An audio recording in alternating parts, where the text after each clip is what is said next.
Hi, I'm Henrietta and I'm your GWC host. On this episode, we welcome Gary Williamson, the Managing Director of Williamson Foodservice, partner of Corner on a Square Limited, the owner of Gary Williamson Photography, and member of the board in Eden Court Trading Limited. Gary has spent 35 years in the food industry and built multi-million-pound business.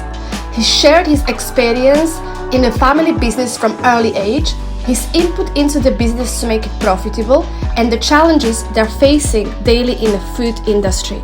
Let's welcome Gary Williamson. Thank you, Gary, for joining us on a podcast. Before we will start talking about your business, I would like to hear a little bit about yourself and your background. From the beginning? Yeah, go for it. Yeah, I was schooled in Inverness, joined the Air Force straight out of school. Was an aircraft technician for a few years. Bought myself out of the Air Force. Plan was to stay in aviation, but while I was at home, just before I arrived home, my father had bought the business. I started working with him and just carried on. Really long story, but yeah, we just carried on. Yeah. So obviously you mentioned before that you were wanting to be an aircraft engineer, and then coming into the business. How old you were when you joined your father? Just 24. Yeah. So still very young. And what were the bases you joined the company? What were you doing at that time? Everything. My father was really the sort of guy where everybody had to do everything. No, there was nobody who didn't do all the jobs. You know, he had this thing about sweeping floors and keeping things tidy and so on. So if you, no matter who you were, if you were at a loose end, you'd have to sweep the floor, tidy, rotate stock, do whatever. It was a way that he had of basically trying to skill everybody, I suppose. But yeah, I drove delivery vans. I took out van sales. I dealt with suppliers. I dealt with a lot of local farmers.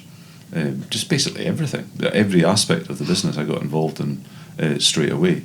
It was just the sort of start of the computer era, and my father had paid for what he thought was a computer account system, which wasn't really. And because I sort of started speaking about it as if I knew about it, he gave me that job. Okay. So for a while I was having to set up the account system, which really meant taking outside suppliers into the business and taking it from a paper-based system into a computer-based system. So that was a bit of a learning curve for me, even though I understood a computer. I didn't really understand accounts. So I had to learn all that part.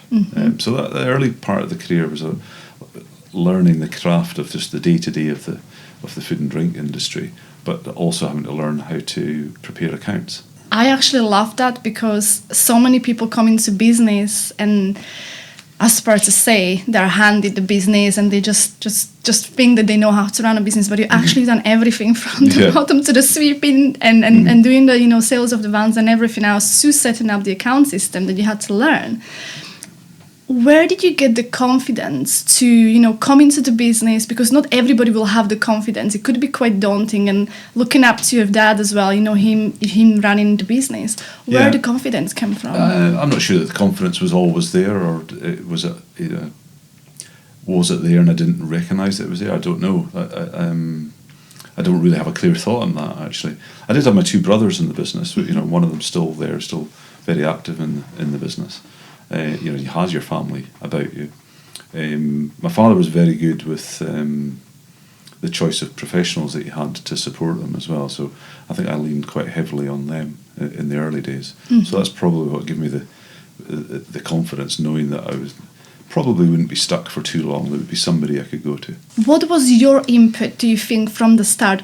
You already mentioned you were putting accountancy in place. What was your further input into the business after that? I think really the lack of understanding of where we were on a day-to-day, month-to-month basis.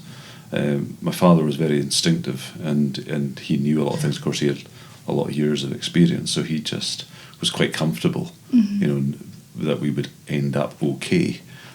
Whereas I was always nervous of that, so I wanted measurements. So I was pretty heavy on measurements. So so when I was put into the accounting role, I was always trying to find ways to measure it. I was very frustrated by the fact that some things are very difficult or nearly impossible to absolutely measure. And then really we discovered that you didn't need a financial indicator. You just really needed to look at other parts of the business and go, does this look right? Does this feel right? And in our terms, it's quite simple. You look in the back of a vehicle that you're about to dispatch. Is it full? If it's full, then you've done a good job selling into that one. I think over time you can become more relaxed about that. But that was certainly an early stress point for me. Was you were making a decision today, you didn't maybe know the result of that for weeks and months. And by that time, you've no opportunity to recover it. How long would it take if you were suddenly creating a loss-making part of the business or whatever? So that would be an early stress. And your input, like looking into if you're actually profitable or if the van is just full, but you're not making profit at the end. Nowadays, we walk in the morning and we know what happened yesterday. Absolutely to a degree, but that's because the computer systems are so much better now, and you do everything through a computer. You don't record something and then input it later. Nothing happens until it goes through a computer in some way. So you're capturing all of that information very early now. So the feedback loop, if you like, is very, very short. We call them ERP systems now, but they're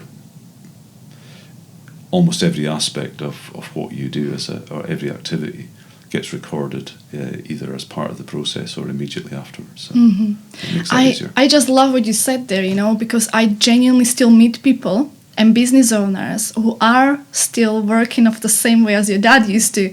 Oh, we are doing okay, we'll make it to next month, it will be okay, for a year. They don't really have a plan, they don't have a strategy, they don't look at profits, where they spend money or how they spend money. So I really love, that early times. I should also say that at that time that there was a big change in the industry. We were we were wholesale, and wholesale meant whole boxes. You weren't selling things, splits of things. Catering as we know it now wasn't really there. You went to a hotel to eat. You didn't, or a full functioning restaurant. You didn't go to little cafes and things. And we had a lot of retail. So the supermarkets, as they acquired more and more outlets in the north, they really closed down a lot of your community stores that were good customers to us.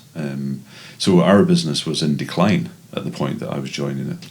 It wasn't flourishing. So there was a double pressure there. And when you were deciding to do something or to try and change something, you needed to know early, right? Is what I'm doing adding to the bottom line of the business, or is it actually just adding a cost? What was your vision for the business when you joined? Obviously, you were learning as you went along. You were looking at things, trying to add value. You were trying to incorporate systems to improve things and always better things to make sure you are making money and you're profitable. What was your vision for the business, and is the vision being fulfilled? I think the vision changed over time. If I go back to the very, very beginning, it was kind of a sort of shared vision. We'd acquired another wholesaler. We'd brought that in to the business, but we'd kept it separate. We hadn't really changed anything. We were just running with it. I think at the point where we said, well, this is that we're duplicating effort, we're maybe overlapping on certain things and coming to different decisions or different conclusions, that's when we decided, no, we need to really sort of split our roles. So myself and my brother, and we try to build a new future for the business. We tried various things, some of which worked, some of which didn't. But ultimately for us it was to become a full service business. That was the future. So once we decided that, it's just setting about changing it on a daily and a weekly and a monthly, yearly basis.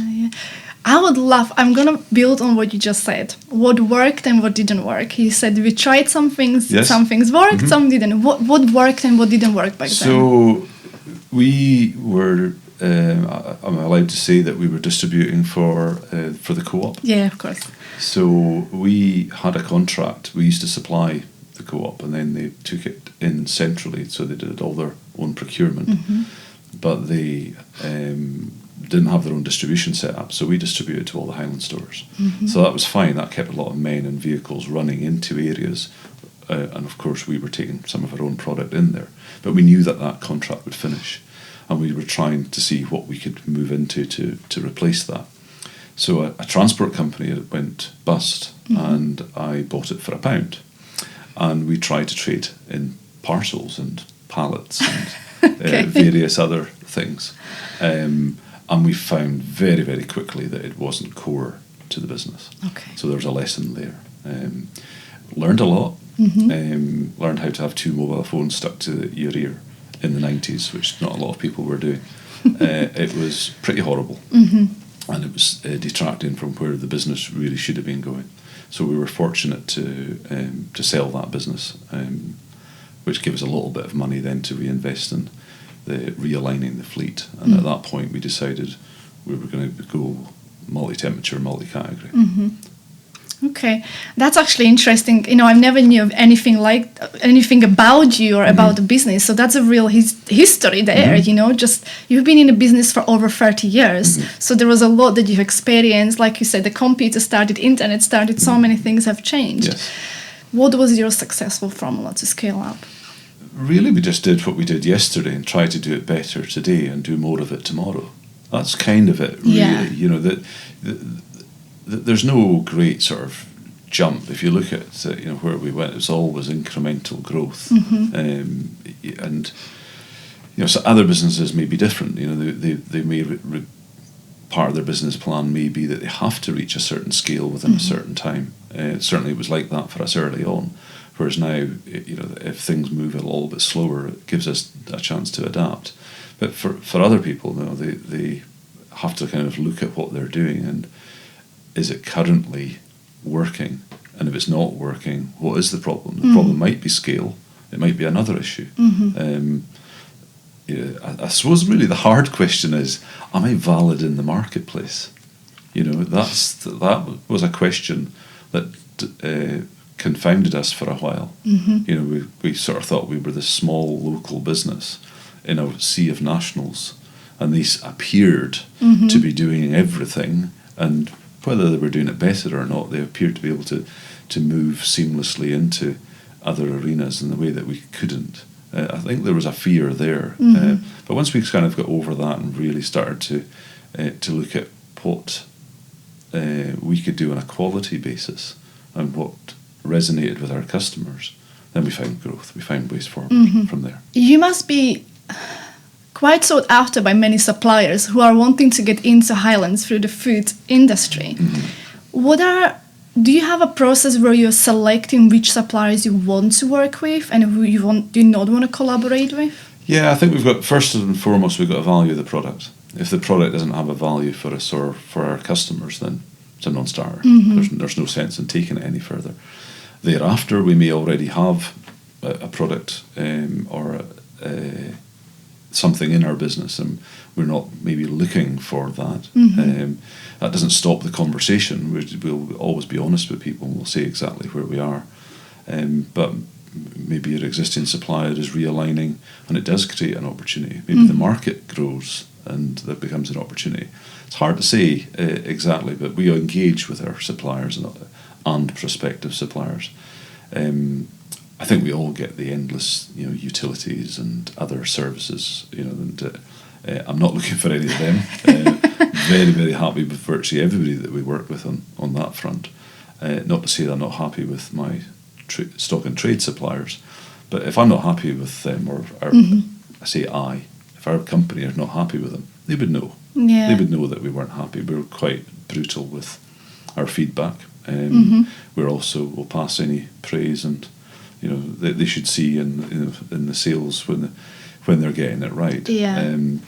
But yeah, I think the first thing that anybody who's wanting to supply, they've got to make an approach. If they can't make the approach and make the case, then they're probably going to be difficult to work with once you get underway.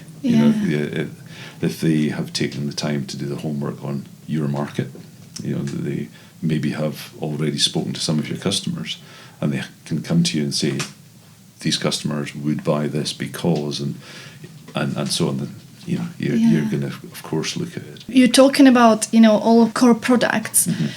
Do you stock everything in your warehouse, or what is the system for you? A mix. It used to be that we always try to hold stock, where there's a lot of stuff that's very, very short dated. It's very much speciality. So you have to work on the sort of pre-order basis, and a lot of the retail products that people would want, you can't stock them all. So you try to work into a system of call-off. So they place their order by a certain day. They know they'll get it by a certain day, whether it's 3 days, 5 days, whatever. But for people who their core range, they want it next day. We're a late fill speciality operator, so they do expect to phone today or tonight and have it at their door tomorrow morning. Exactly. That's what we do. Yeah. So that leads me on to my another question, because I've been in that industry and I know how hard is it, also especially keeping the stock and buying the right amount of stock, not to have overflow, especially fresh veg and fruit.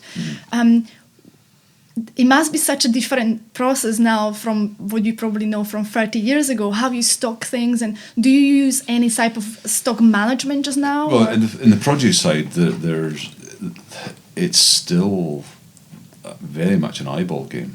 There are certain things where, yes, you're going to look at the reports, you're going to see what the sales are, and you're going to do, and that'll produce an anticipation of what stock you'll require. But you've got to put your thumb in the air and feel the wind. Is the trade? Where are we heading to, in or out of the season? What's the weather like? What's so many things change that. So I would say that my buyers still put an eyeball out the window, so to speak, and sort of go, right, what's influencing my decision here? If I'm taking more speculative stock in, am I confident that the demand is going to be there to sell it? Or am I in a period of the year where I should be reducing the stock? They'll be having conversations with all sorts of people about it.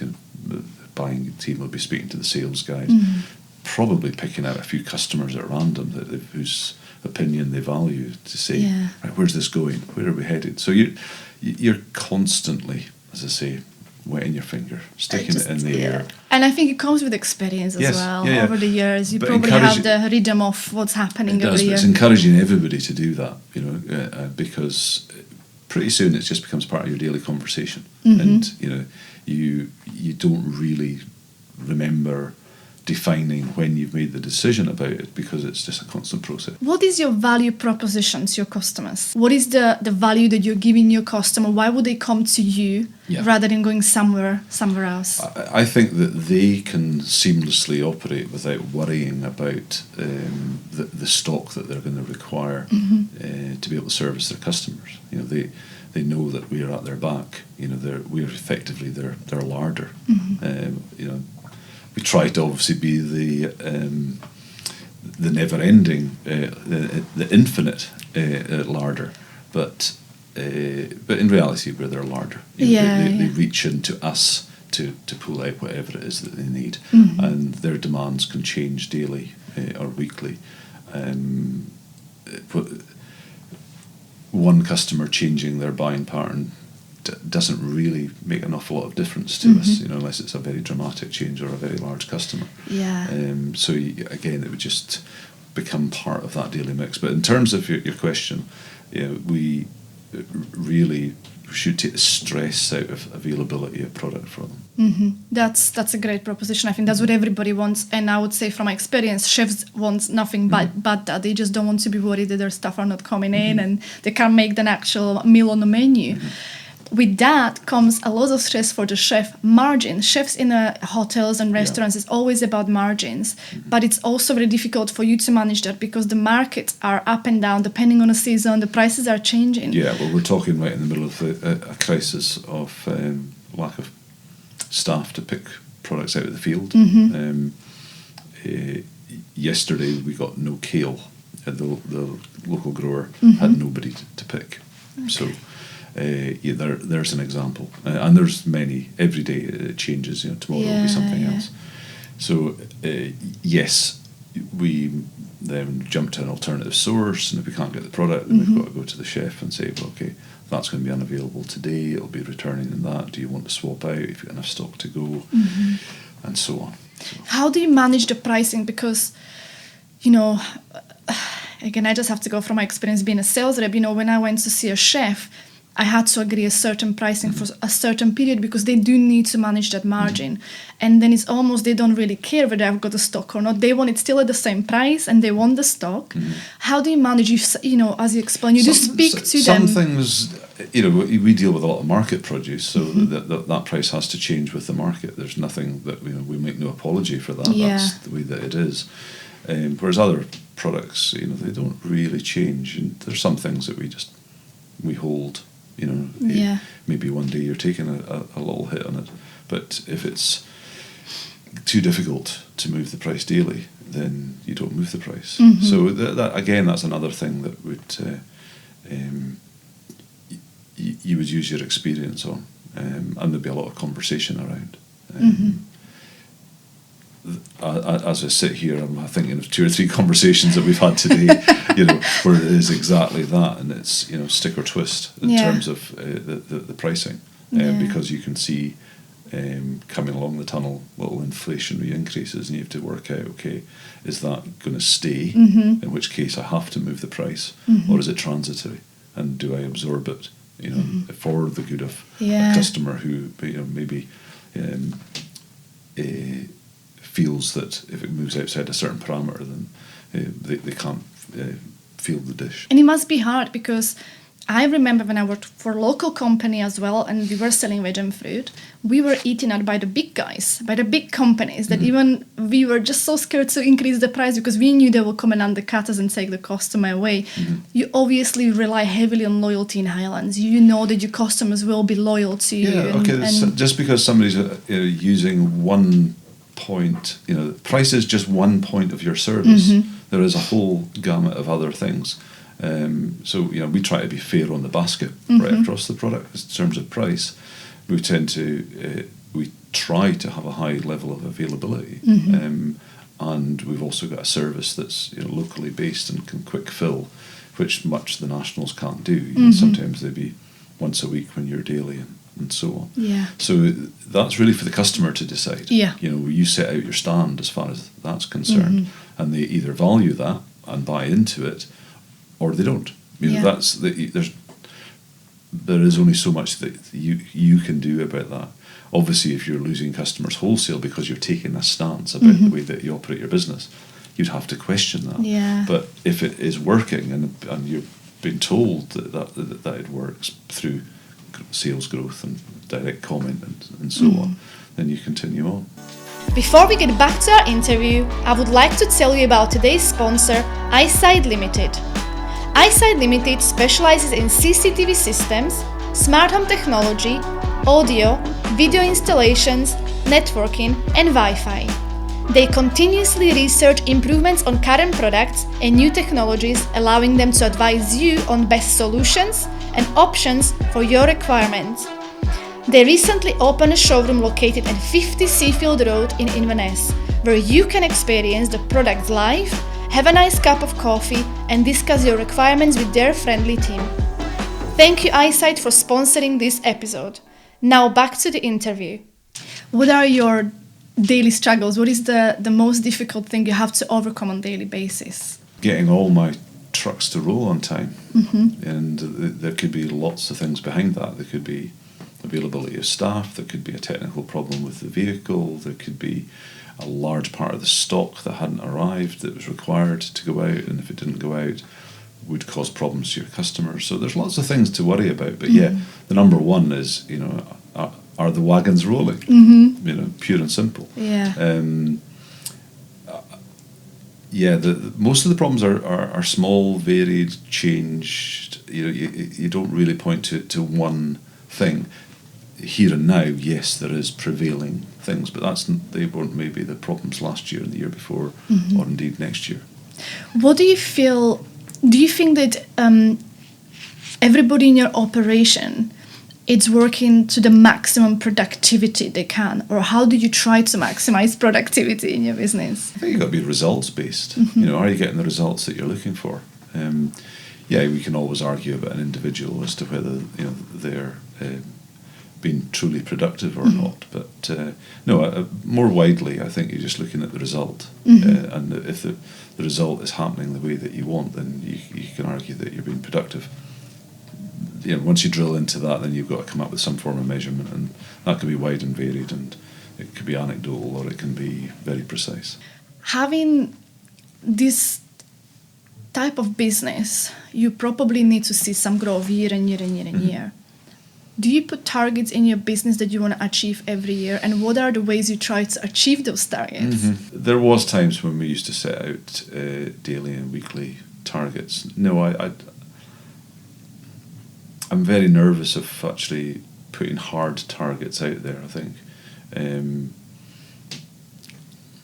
Using your sort of leader analogy, I'll sort of go, we're going over there, and point in the direction that that you want to go. And that might be sales growth, it always is.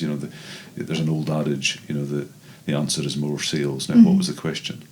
So you need sales growth because all of your costs are inflationary. So sales growth helps you offset against that, and it helps in so many other ways. But setting hard targets, no, I'm not a hard target man. I'd rather just see my business improve daily. Let's move on to a more almost not personal question, but more question centered around you. Okay. What are the most common mistakes that you've made in a business that you still see business people do, and you maybe not correct them because you want them to learn themselves, or do you correct them and help them? Jump to conclusions or act early. That's probably the common mistake that you've made. If you can just sort of, when something happens, not react straight away. Consider what has actually happened. And look at all of the contributory factors and weigh it up, and then act. I think you'd be better for it. So I think over the years I can think of some classics where I've reacted, and afterwards you go, well, actually, there's lots of reasons. There's lots of human reasons why things happen, and both in terms of myself and if I was giving advice to others, it would be just don't maybe gut react. Try to consider. What do you think? You're having so much experience in a business now. What would you say is the most important personal trait in any person to become successful in business? Resilience. Yeah. You just got to get up every day and do it. So resilience. There'll be days when you just feel, I just can't go in. It's not my day today, but you've still got to do it. There'll be days when there's lots of reasons. It could be financial pressures, it could be family pressures, it could be just feeling unwell. Just that I'd rather be in my bed. There could be lots of reasons why you just don't feel that you can give your business your best, but you've got to be there through it. So resilience, really, personal resilience, to be able to be there all the time, I think is very important. How do you build your resilience, and what are the motivators for you to get up in the morning? You've been in the business for so many years. You probably could draw the day. You know exactly how it will go, but you still get up and go. What is it for you? How do you do it? I enjoy it. It's probably is that a sad answer? I don't know. What do you enjoy? I enjoy all aspects of it. I enjoy the people. I enjoy my customers. I enjoy seeing the business continue to develop, and it can be small little things. Just seeing something that you started days and weeks and months ago arrive at a certain level of success or whatever. These are the things that you go, yeah, sure. Let's have a wee celebration about that. I think the fact that our business has existed for so long, and you're going out there and you're still finding reasons to want to improve your business, to want to grow your business. I think that motivates you to get up and do it. What do you think, or you feel, that is the biggest achievement for you up to date? Probably that I've, probably that we've managed to successfully keep the business alive. There was a time, if I look back at the early point where we saw competition moving in, but I would have thought that the business was finished. Maybe not finished tomorrow, today, but you were going to be wiped out by something. But then when you start looking at your business, and you start working on the core of your business, and working through those improvements, you find that you take customers with you. You have a value to them. Yeah. So I would say that's kind of the legacy and the achievement part. What I would love to know, there is a plenty of people or business owners that I spoke to over the past couple of years, and what they dislike most is the way where there is a supplier or somebody who would like to do a business with them, how they are approached. What is your biggest dislike of the way people approach you to do a business with you? Just really not following a convention. Introduce yourself and put whatever your proposition is forward, but prepare for it to be knocked back. Prepare for it not to be of interest to the person. I find that people, you're told, sorry, that's not of interest, and then they carry on. I just find that impolite. The usual reward for that is, I'll make sure that I'm not going to be dealing with them. Yeah. Maybe not quite as hard as that, but I think if you're approaching somebody, you have to be respectful. If your proposition is of value to them, then they're going to take you up on it. Maybe the timing's wrong, in which case you can set something, say, is there a time where perhaps you would either reevaluate that, or it may be of interest, and how would I make you aware of that? That's the sort of approach that I can respect, because then you go, okay, that's fine. You're not going to harass me and whatever. So you're not going to be giving direct numbers out. What is the most useful way to approach you? Would that be what platform? Phone, email? Just a please approach. It would be, for a multitude of reasons, the